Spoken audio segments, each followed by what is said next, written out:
Hello and welcome to Skeindeer Knits. My name is Ellie and I am a Norwegian living and knitting in London. And you can find me on Instagram as Skeindeer. I'm also a designer on Ravelry under Skeindeer Knits, or just Skeindeer, I can't remember. But I make lots of knitting patterns, mostly Norwegian inspired because I am Norwegian.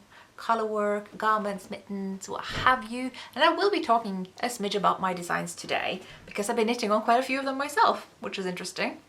This is Embla, my 7-month-old puppy. She's a black miniature schnauzer girl and is the star of the show. I am merely here just filling up the fluff with words about knitting. So I'm just going to jump straight into it, but I've told myself I'll take it a bit easy today because I don't know if you can tell, but the vibes are kind of chill here. I normally record these episodes during the day when the lighting is good, but it is December. The lighting is categorically not good. So I thought let's just take it in the evening when all the candles are lit. And my goodness, I've gone ham on the advent decor here. I've got an advent star in the window, got those like advent lights over there, I've got candles burning, got poinsettia out and gingerbread, and we're just feeling very festive here. It's a nice atmosphere, so I thought I'd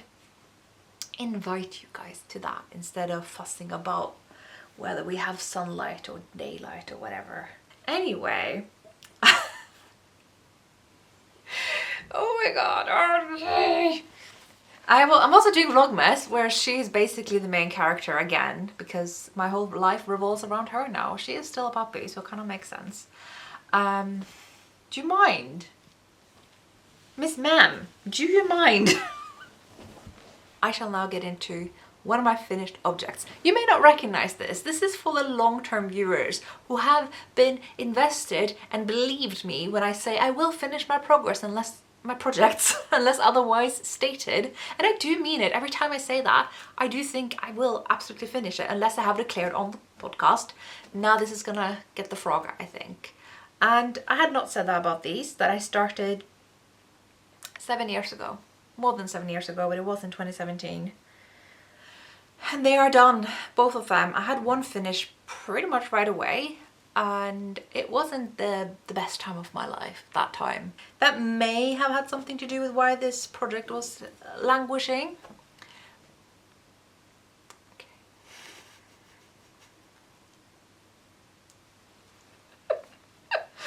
But also, I didn't really get on with this pattern, and there isn't really a good objective reason as to why. So this is the Blå Rose stockings by the designers at Hillesvåg. So this is a kit that I got from Hillesvåg yarn that has their fjord yarn, which is their kind of sport weight, sort of arguably DK weight sock yarn. So it's non-superwash wool with nylon, and they're finally launching a thinner version of this yarn, which hallelujah.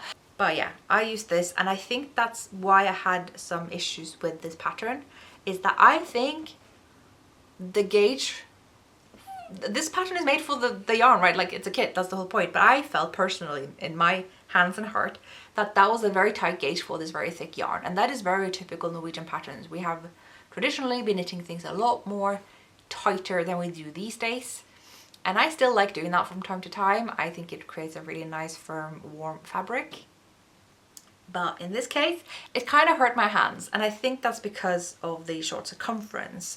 And I also chose some circulars that wasn't, you know, charagu. So I think I was kind of doing it to myself as well. So there's nothing bad that I could say about the pattern. Obviously, I think it's a stunning design. These are very conventional cuff down stockings, so there's nothing really, you know, outrageous there. It was just something about like I felt it very tedious on my hands. But I am very, very happy that I persevered. I think they are beautiful. I would absolutely recommend the kit. Just a little asterisk there if you have sensitive wrists or hands or whatever. I don't usually have that, so it's a bit surprising. But I also think that maybe this yarn isn't maybe as bouncy. I don't know, I kind of feel like it was because it had nylon. I don't really know. I don't know, but I kept like working on it in very short bursts and putting it down, and yeah. The other thing is that I had a bit of a struggle with matching up these two socks because at some point down here, I had really just discarded the pattern altogether because at the time, I had still just recently discovered the short row heels. There's different types depending on what short row method you're using. So for me, that was, you know, the bee's knees, that using short row heels, I thought it was the better choice. I enjoyed doing it more. I wasn't as confident making heel flaps and gussets.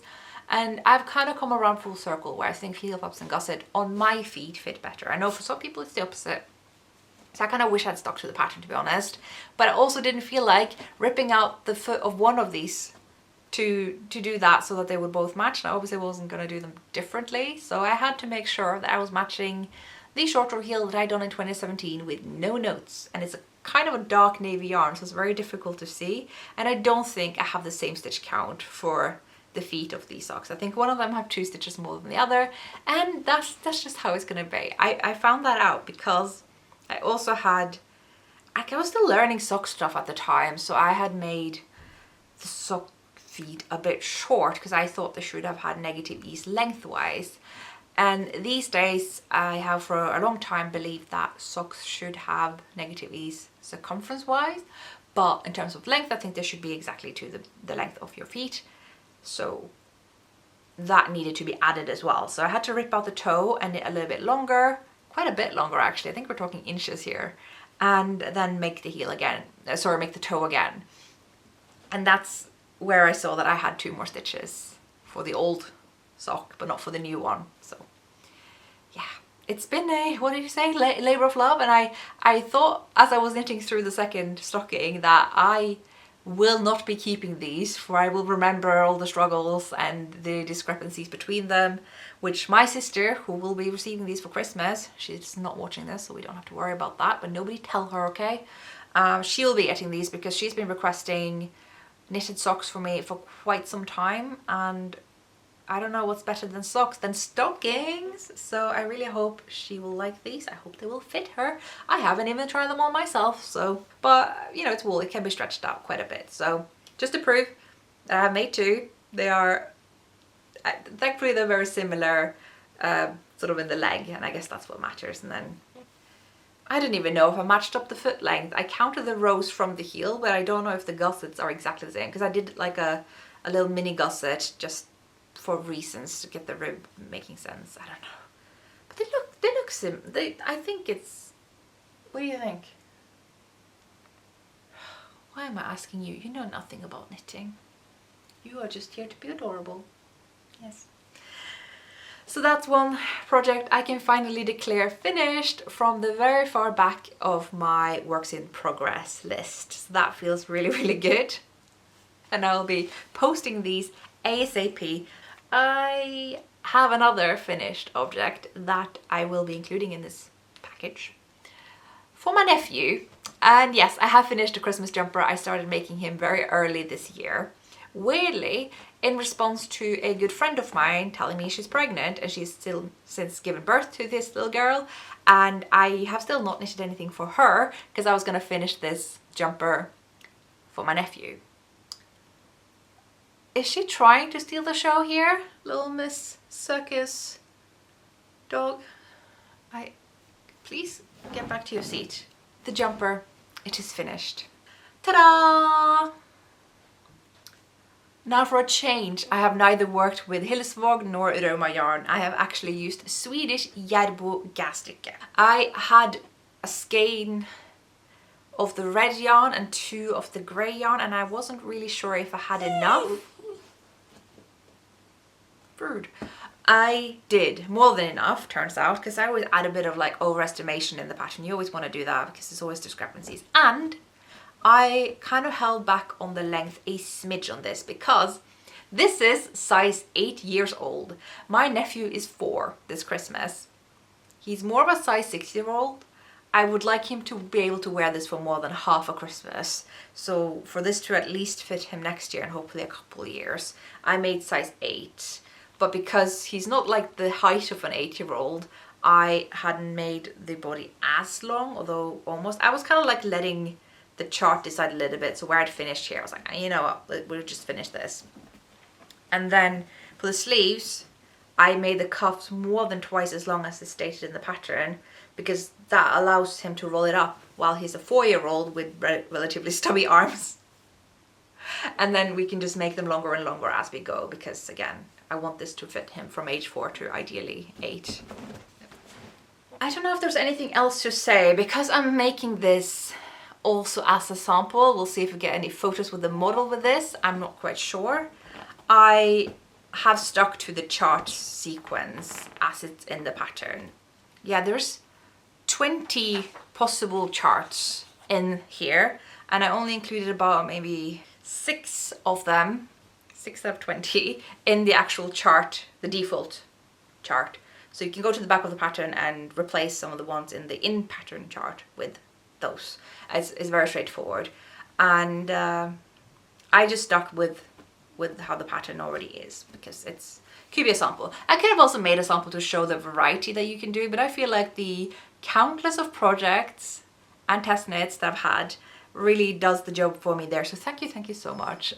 Many of your projects have actually inspired some of my samples, as we will see in a bit. It's been really good to see, and it's really funny just how many versions of this that you could make. You could actually turn it into a Valentine's jumper, because there's actually 3 heart charts. So there's one for every season here. I'm sure if we make some Easter bunnies or chickens, we can make it an Easter jumper too.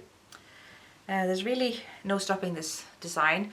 For those who don't know already, this is a pattern I released in 2021, I think. It is an adult-sized pullover and cardigan pattern each, but I also in the following year published a pullover pattern for children that goes from baby toddler to where basically the children's sizes stop where the adult sizes begin. So covers that range.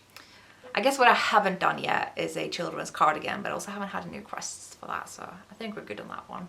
So that's that. I will have to remember to do a nice photo of both of these before I post them, which is starting to get really urgent. I know my sister wants this already. I'm not sure that my nephew cares all that much, but I do. So I'm hoping I'll get some photos. But in terms of Jadbo Gasrike yarn, this is actually a discontinued yarn, which is a shame, because it was a really nice yarn to work with. But I do think it has just been rebranded to the regular 2-ply yarn. So they probably still have it, technically. I found it a little bit different to work with than Finul and Ask. So when I work with Finul and Ask, usually my tension is super even. I'm kind of blessed with like even tension. I have that since I was little. I'm not doing it on purpose, but I can't complain. It's a really neat thing to be able to do. I think it's because I didn't really know what blocking was until I'd been knitting for like at least a decade. So I just thought I needed to like do as best as I could. But I didn't really find that my tension was as even here. It looked a bit wobbly and uneven, but the blocking has done wonders. In case you wanted to have a little close-up of the fabric here. It looks really nice right now, but it was looking a bit gappy for a bit there.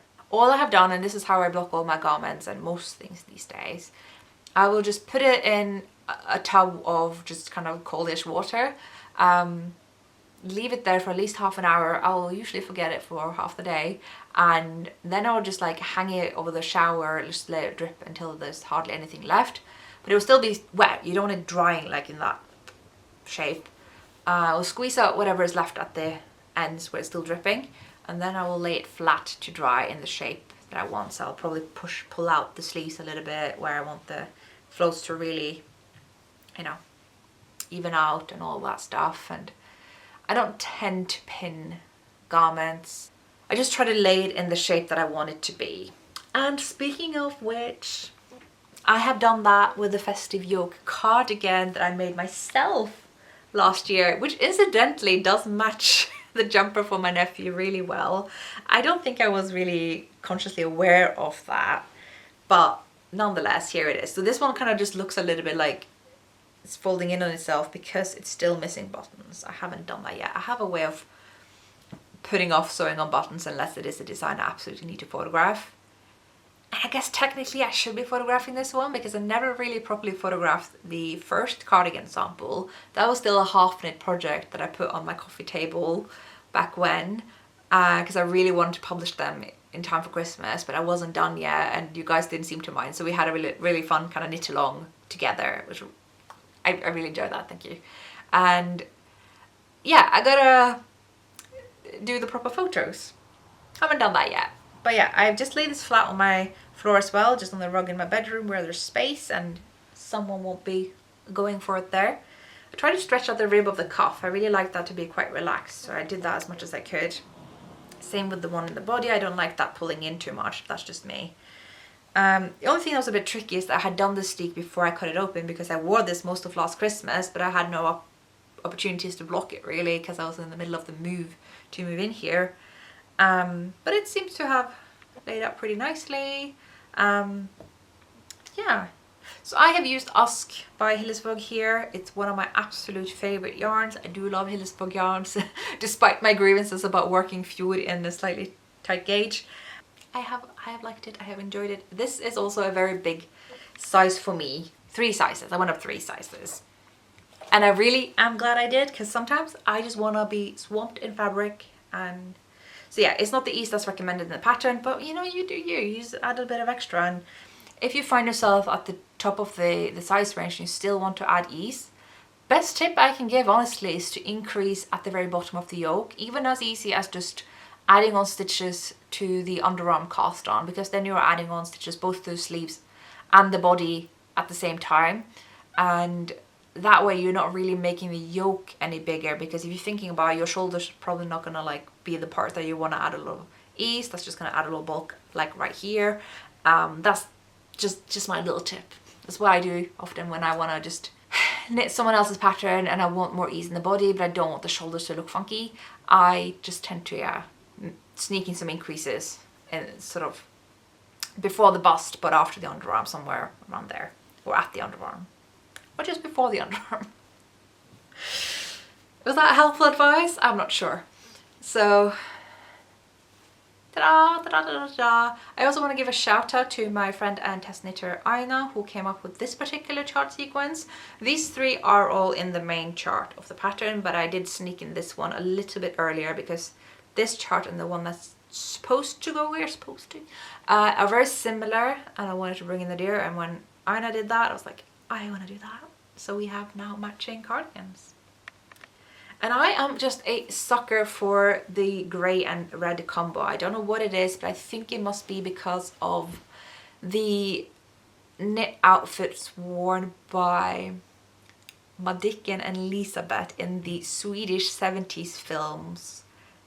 Madicken. I don't even know how to go into what these films are about, but Astrid Lindgren, the author of Pippi Longstocking, etc., is probably like my biggest hero, favorite author. Definitely an author of her time. Like, it's not like I have, you know, rose-tinted glasses on or anything, but I have been really enjoying watching her films while just feeling festive this year. So I've been watching everything that she and director Olle Hellbom have worked on together. That started in the mid-60s, and now I'm in the 70s. I'm ready to watch the Madicken films, and they were my favorites when I was like 4 or 5 years old. And in the winter scenes, these little girls, this is like set in like during World War One, I think, but they're in Sweden, so there's no war going on. That's just the time period. They're just wearing this like beautiful knitwear in the winter, and it was, yeah, this grey and red combo, and it just made me feel extra festive. And I just adore those films, and thinking about some scenes of those films will spontaneously make me cry. So I'm not going to do that. I'll just put this down and just be glad that I finally got around to block it, even though I could have done that literally any time this year. Well, now that my dog has finally settled, I am not going to bother her with the next finished object that I have. But I will show you, and hopefully she's not going to be too trembling that I'm picking this up, because she knows what this is. She's been wearing it a lot of times already. And forgive me if I've totally forgotten that I've already talked about this. I may have, because it is a while since I made this, but I made a few matching things, so that's kind of why I feel like bringing this up. Possibly for the first time, possibly again. I have made this out of the leftover yarns I have in Rauwerk yarn. Why can't I speak? It's a German merino yarn from Bavaria, made by the lovely Christine, who I had the pleasure of meeting at Rivenet's Christmas event a couple of weeks ago. And I have made this. This is a Veronica wearable blanket almost. It is probably the best thing I have knitted. I believe it was made by Shannon Cook. I should double check that, but that was the designer I believe made this. And it is just so friggin' wearable and interesting and cool. But I did not use up all the Rowwork yarn that I bought back when Well and Woolly in East London first started stocking it many moons ago. I had some yarn left. And so I decided, why not make a little librarian dog jumper? And this is the result. I have actually made this like into multiple sizes. That is in a spreadsheet right now. So if anyone's wondering, will this ever be a design? Everything in terms of numbers are ready to be a design. I have written up a draft, but I have obviously still some hang-ups in my little noggin about publishing, making designs, getting back into the swing of things. So I don't want to sit here and make a promise about when, but it's definitely something that I will be doing at some point. So just have some patience with me and we will see this sooner or later. Currently the size range I have made that I'm confident about making sizes in for dogs, because there aren't that many resources out there, especially not in knitting, are from about small Chihuahua to a Cocker Spaniel. Embla is about a size below Cocker Spaniel, above like a Dachshund, sausage dog. So that's kind of the size range that I've got. I think anything bigger than that, I am not super confident about the dimensions. But I am open to it. But I think that will cover sort of most sizes that people are willing to put in the time and effort to not just knit, but try to wrestle their dog into wearing. I think if it gets to a certain size, you may have to struggle a bit with it. But again, I'm open to trying more sizes. Might need some test knitter input for that. So that's that. It's very cute. Basically, if you're knitting a dog jumper, it's kind of like just making a sleeve, like you do in the ribbed calf, and then you're just increasing. I actually don't do the increasing. I feel like I can have the same circumference here as here, but you could certainly increase a bit along here to make that shape. That will depend on your dog, but I also thought in this kind of like lattice pattern, I don't want to make it any more complicated than it already is. Trying to make it aligned when you are knitting these pieces separately to make holes for the front legs. Now I actually wrote it up a way in the pattern to pick up stitches around the leg holes to do rib there as well, but I didn't make that for Embla because she's a bit fussy about wearing things. So I found that actually she's a lot more open to wearing this when it isn't hugging around her legs, and I think you will find that with a lot of dogs, that as long as they feel like their legs are free, they're not too bothered by wearing this, which is really good if you think it's helpful for them to wear this when it gets a bit colder. I would advise against making dogs wear clothes just for our own amusement. I am sure we all know this, but I just thought it worth mentioning. I find this useful for when it's cold, but I also find it useful for when she can't quite find her chill. You know, she's still a puppy and sometimes she can't really find it in herself to relax and sleep unless she's right in my business. And that isn't always feasible. So putting this jumper on her usually gets her sleeping really quickly. For instance, when we were at the River Knits event, I definitely just put it on her for my amusement to show Christine that I have made a dog jumper in her yarn. But she also immediately, Embla that is, fell asleep at my shoes, on my feet, because she really needed to take a nap at that point, but she hadn't found it in herself to do that at this event. But wearing this jumper, she was just like, oh, I can sleep under mama's skirt. So she did that, and it's really sweet. So it's a couple advantages. Some dogs also find it very helpful if there's like fireworks and thunderstorms to wear something a bit hugging. But again, it's super individual. But that's kind of my, you know, possible justifications for putting clothes on dogs. But most of the time, they just want to be little naked freaks, you know. But this did not finish the amount of Rowwork yarn I had in this. I was going to say dye lot. It's actually not even dyed, but you know. I had more yarn left, and so I thought, why don't we make it a bit matchy-matchy? I mean, I already have a librarian pullover and cardigan. I don't have a hat though, so I have made a hat. This is like the half folded brim top, but you can also fully fold the brim, and then it's like a bit more gentle on the head. So that's like your options. You can also completely not fold it, and it will be a bit more like a slouch kind of hat. I haven't blocked it yet, so this is a little bit tough to wrestle right now. I'm really happy with that. I'm really happy with having those 3 kind of length combos in one hat. You don't have to knit them in different lengths. It's just however much you fold the hem is how much the hat either has a bit of a top or a bit of a slouch. I've seen those like top being like very trendy lately, so I thought I'd incorporate that, but I will probably fold the hem all the way up and just have it pulled over. But yeah, so that's that hat. I have actually written down a lot of sizes for this hat because I thought, why not? Why don't have it from baby till adult? Because most of the time I just kind of want to have 3 to 4 sizes for adult hats, but then when you're looking at the smaller end of sizes, you're starting to look at the same sizes children have, because some adults just happen to have head sizes that big as well. So then I was like, literally all we're missing here is like baby and toddler sizes, and it's a full range. So I have made that, and that's probably how I'm going to publish this, unless there's something not right about that, you know. Problem for future me. I haven't blocked this yet, so it's still a little bit snug, but yeah. So that's a possible future librarian hat. I don't know, I'm not usually like that confident in announcing these will be designs that I will be publishing before I actually have published them, because sometimes you find that they appear in someone else's design archive before I'm ready for it, and that doesn't feel very cool.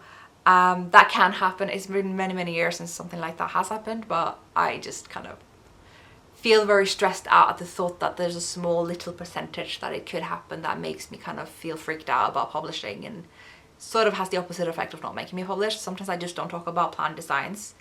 But I have already done librarian designs, I've already done plenty, you know, we got the pull over the cardigan, etc. So it doesn't feel so weird to talk about that where it's not technically published yet. And so I hope you will just bear with me until I get it out there. Anyway, I had a little bit more yarn left. So I asked my mom what circumference her dog is, because my mom for some reason decided to change dog breed. After over 40 years with a mini schnauzer, she has now a Russian Bolonka who looks like a little guinea pig. Her name is Pippi, because our last dog was named Ronja, and I guess I'm not the only Astrid Lindgren fan in the family, but since I lost the battle of naming Ronja, Pippi was like a name that was left in the raffle to name a dog.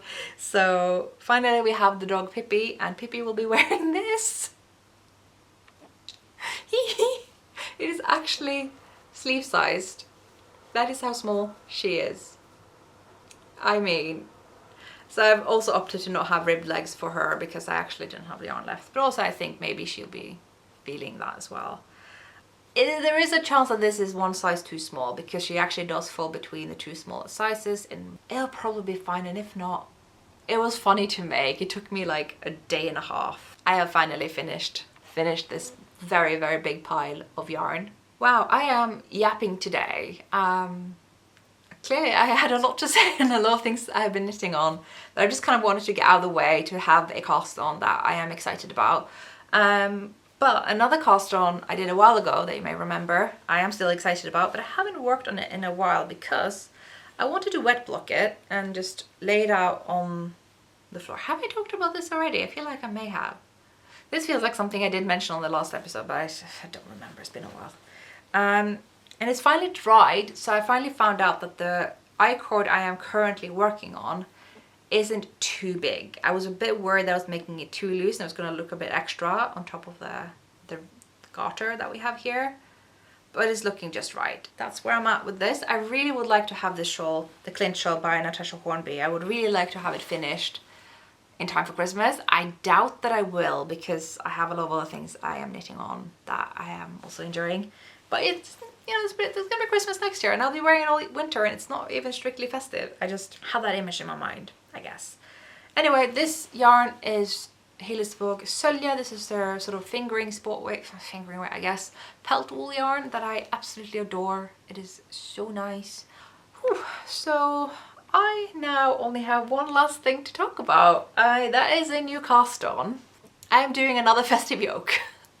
Is this tradition now? Is this what I do every Christmas? I'm just gonna knit more of my own pattern? Possibly. So this is definitely inspired by a project that I have seen by one of you guys. that I just thought was stunning. I am just about to transition from a small needle to a bigger needle because I always do that when I go between stockinette and color work. So it's looking a bit awkward. But I saw one of you guys knit this in blue with these charts in white. Now those were the kids yoke where you, in some of the sizes, only have 2 of these charts before you split for the sleeves and the body. Now I'm making my size, so I will have to have another big chart there before I finish off the yoke and do the body and the sleeve separately. And I am in 2 minds or 3 minds, several minds about which chart should come next. So I don't want to do the other star that looks a little bit like this. I wonder if I want to do the heart basket, so the first one in the upper or lower, depending, in the corner, that we have these like, actually I know how to show you this. I found this at a art event that I went to yesterday, and I saw this, which is a Christmas tree rug, and it looks exactly like the kind of Christmas tree rug that I grew up with. So I was like, I'm buying that. It's probably way too big for my living room even, but the woman was like, this one has come all the way from Norway, and I was like, oh, I'm Norwegian. And then she was like, are you? But in Norwegian. And then we started speaking Norwegian, so that was fun. But this is the sort of heart I'm talking about. I have a chart in this pattern that has that kind of basket heart. I think that would be nice, but it also has a very different kind of graphic look to it than these two. These are kind of like a winter night kind of thing. This is the star, this is the tree, and then the next one is like a little bit too bold. But I did see someone else have also done that sequence, but they alternated the heart with one of the other motifs that is a little bit more floral looking, a little bit softer. And I quite like that, so I might do that. I'm still thinking about it, but also there's quite a lot of white yarn left. This is 100 grams. And I wonder if I could copy them a little bit more and do a lice pattern all over. I don't know if there's enough, and I don't have anything more of this white yarn because the yarn I am using is Ushitita Minimalist yarn that I bought at Edinburgh Yarn Festival in 2017. And it is a lovely yarn. I got a whole sweater quantity worth, so I believe I have 5 of these, and it is so nice. And I'm so glad I picked this yarn because it is perfect in so many ways. I sadly don't have the labels here with me, and I don't want to wake up the dragon, so we're just gonna have to recite from memory. But it is a fingering to sport weight yarn. I would argue this is definitely sport weight, but you could argue that is fingering. It is the meters of a heavy fingering, but I would say it's definitely plump enough to be considered sport, I would say. And that is the sort of yarn that I like working with, in case you didn't know. And so it's feeling like a really nice sort of squishy fabric without being too tight or anything. It's very easy and smooth to work with, but it isn't like gappy or see-through, but it isn't like thick either. It's so good. It's just the right fit. If you have some Ushitita minimalist yarn at home, you'd be wanting to make the festive yoke or any of my other designs in like a 24 stitch gauge, or any design in a 24 stitch gauge, it is chef's kiss. I'm just saying. So I am very much enjoying that. You can see where I've done just stockinette for the short rows here. There is a little bit of that like hand dyeing variegation, just a little bit. So I imagine I'll be seeing that all over the body because I'm only going to do the color work for the yoke, unless I also do the lice patterning, you know, the white dots all over. I just don't know if I have enough yarn, and I don't really know how to know. If I don't have enough, it basically means I have to frog everything that I've done up until I found out that it wasn't enough. So and I thought about like, oh, I can make it cropped, I can make longer ribbed cuffs for the sleeves. I don't know, but like I don't like long rib on my cuffs or body most of the time. I just want it to feel a bit more loose and flowy. I also know I want to wear this under my overall skirts, so it does need some length. Otherwise there's going to be like a weird little gap here. I'm not into that. So I don't really know what I'll be doing there, but you know. Problem for future me. Right now, present me just need to decide what chart to do next. That's really all I have to think about for now. So shout out to my own pattern, I guess. The festive yoke, the sweater version for adults, and definitely a big shout out to Ushitita for this lovely yarn. And that wraps up all my works in progress and finished objects and everything. And the last thing that I have to talk about now is my, I guess, acquisitions.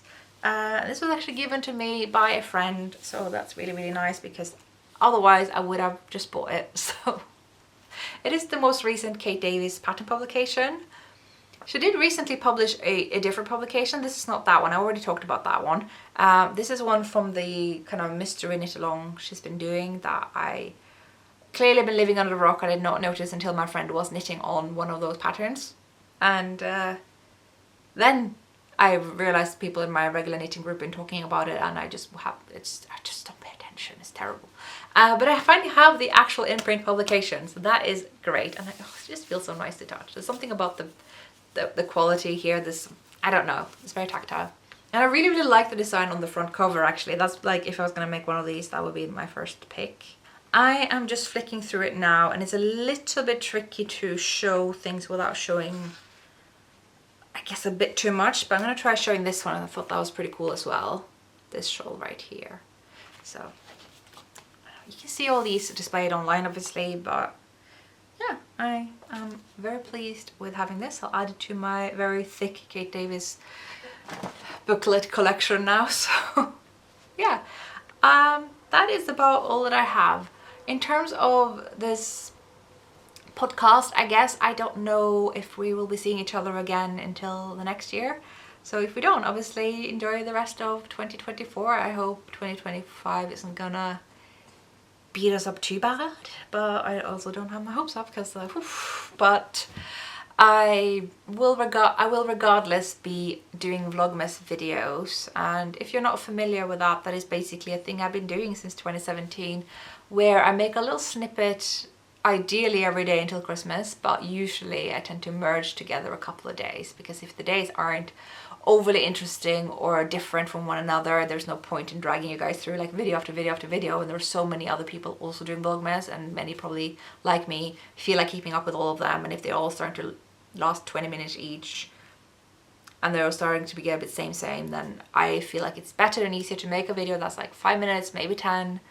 And for instance, the 3rd to 4th and the 5th of December for me were so similar. I was a little bit fatigued, and I was mostly just walking Embla and hanging out here, and I was like, well, you know what, just make that one video. So that's kind of how that works. So it's a short little series of just getting the festive vibes, just getting what we call in Norwegian julestemning. I struggle this time of year, like many people do. It's just like a difficult time where the days are so short, it is so dark, and I used to be kind of like trying to get these like daylight lamps. I had one of the early ones that was just painful to look at, and it was ugly too, and I wasn't even supposed to be using it when it was dark. I was supposed to use it in the morning. It just never worked for me because I actually didn't have anything to counter how early and dark the evenings were.